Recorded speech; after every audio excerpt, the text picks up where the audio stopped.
भारत संग सीमा पर तनाव के बीच चीनी सेना ने शुरू किया ट्रेनिंग प्रोग्राम। शी जिनपिंग ने की सैनिकों से ये मांग।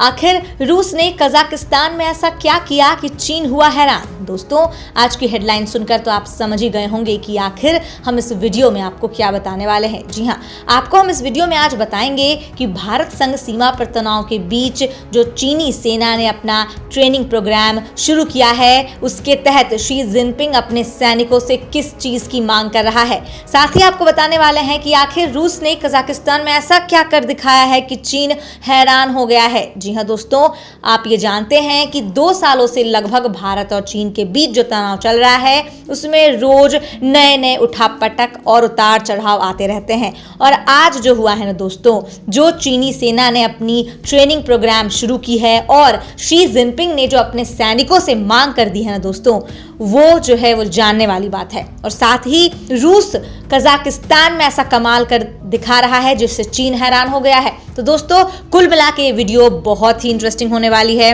आपको बहुत सारी जानकारियां मिलने वाली है, इसीलिए वीडियो को स्किप बिल्कुल मत करिएगा। वीडियो को पूरा अंत तक जरूर देखिएगा। दोस्तों, वीडियो को शुरू करें उससे पहले आपसे एक गुजारिश है। अगर आपने हमारे चैनल को सब्सक्राइब कर दिया है तो आपका दिल से धन्यवाद, और अगर आपने अभी तक हमारे चैनल को सब्सक्राइब नहीं किया है तो प्लीज़ चैनल को सब्सक्राइब ज़रूर कर दें, ताकि ऐसी ही खबरें हम आप तक लाते रहें। तो चलिए, बिना अब कोई भी वक्त गवाए वीडियो को शुरू कर लेते हैं।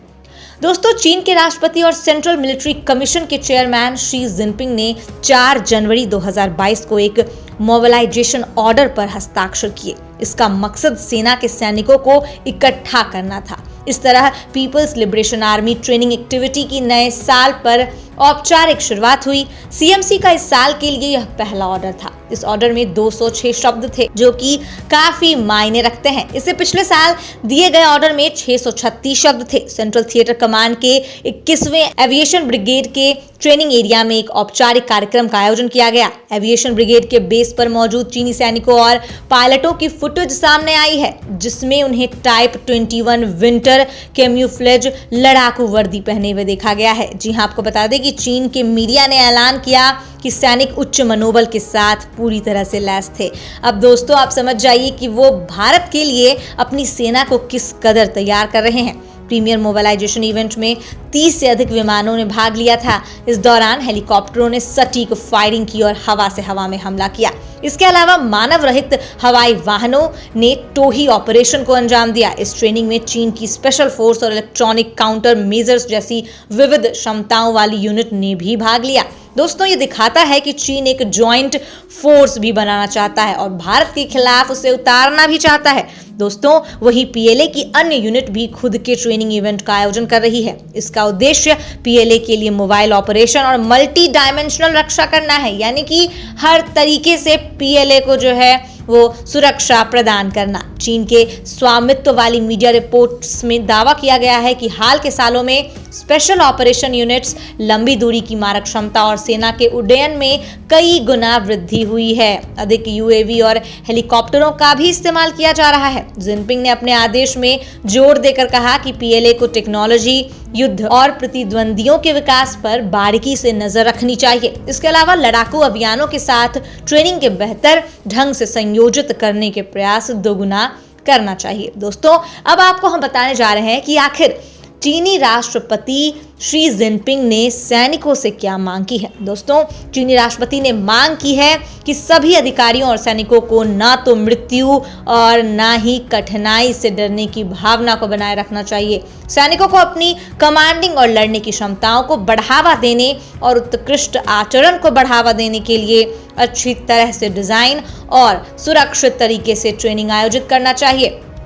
दोस्तों, अब आप समझ जाइए कि भारत के खिलाफ चीन कितना ज्यादा ताकतवर होना चाहता है। चीन की सेना द्वारा ये ट्रेनिंग ऐसे समय पर की जा रही है जब भारत के साथ सीमा पर तनाव बरकरार है। जी हाँ, अभी तक वास्तविक नियंत्रण रेखा यानी कि LAC पर कई इलाके ऐसे हैं जहां पर तनाव बना ही हुआ है। इसके लिए दोनों देशों की सेनाएं 14वें दौर की सैन्य वार्ता भी कर चुकी है। दोस्तों, अब आपको हम बताने जा रहे हैं कि आखिर रशिया ने कजाकिस्तान में ऐसा क्या कर दिया कि चीन हैरान हो गया है। दोस्तों, कजाकिस्तान में रूस ने अपने ही दोस्त चीन को चेकमेट कर दिया है और चीन को बाद में इसके खंडन में बयान भी जारी करना पड़ा। वॉल स्ट्रीट जर्नल और चीन के मुखपत्र ग्लोबल टाइम्स की रिपोर्ट में इसकी जानकारी दी गई है। दोस्तों, आइए पहले जाना जाए कि आखिर मामला क्या है।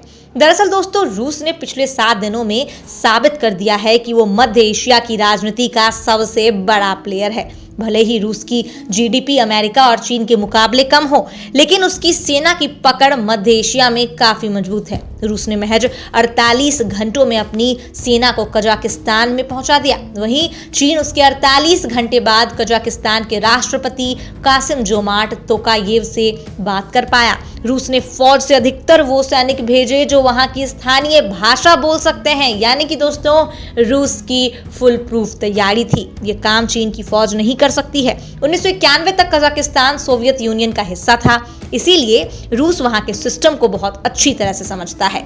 जी हां, आपको बता दें कि 1991 में सोवियत यूनियन के टूटने के बाद और 2013 में चीन के बेल्ट एंड रोड प्रोजेक्ट शुरू होने के बाद मध्य एशिया का चाल चरित्र बदला है। चीन ने ही सबसे ज्यादा निवेश मध्य एशिया में किया है। आज मजाक ये है कि चीन की आर्थिक ताकत अब रूस की सेना के रहमो करम पर है। दोस्तों, दिलचस्प बात यहाँ ये है कि कजाकिस्तान के राष्ट्रपति सीनोफाइल हैं, यानी सोवियत यूनियन के जमाने में उनकी पोस्टिंग बीजिंग में हुई थी और वो अच्छी तरह से मंडारिन बोल सकते हैं। वॉल स्ट्रीट जर्नल में हेरिटेज फाउंडेशन के दी चेंग ने लिखा है कि रूस की इस हरकत से चीन पसोपेश में जरूर पड़ेगा, क्योंकि उसने सोचा नहीं होगा कि रूस बिना सलाह मशवरा किए इतना बड़ा कदम उठा लेगा। आज रूस के 20,000 सैनिक कजाकिस्तान में हैं। जी हाँ दोस्तों, और ये चीन के लिए एक बहुत बड़ी दिक्कत है। दोस्तों, कजाकिस्तान रूस और चीन के बीच में पड़ता है और उसका एक हिस्सा शिनजियांग से भी जुड़ा है, जो कि चीन में है। शिनजियांग में चीन ने उइगर, किर्गिज और मध्य एशिया समाज से जुड़े लोगों का जीना मुहाल कर रखा है। दोस्तों, अमेरिका का कहना है कि शिनजियांग एक सर्वेलेंस स्टेट बन चुका है। कजाकिस्तान ने 1 लाख उइगर समाज के लोगों को अपने यहाँ बसाया है। ये कारण है कि आर्थिक नजदीकियों के बावजूद मध्य एशिया और चीन के मन नहीं मिले हैं और बातचीत बटुए तक सीमित है। दोस्तों, इस तरह के लेख के बाद चीन में इतना बवंडर मचा कि ग्लोबल टाइम्स को स्पष्टीकरण छापना पड़ा। ग्लोबल टाइम्स ने लिखा है कि मध्य एशिया में चीन और रूस के बीच कोई मतभेद पैदा नहीं कर सकता है। ग्लोबल टाइम्स ने यह भी लिखा कि अमेरिका मध्य एशिया में अस्थिरता पैदा कर रहा है।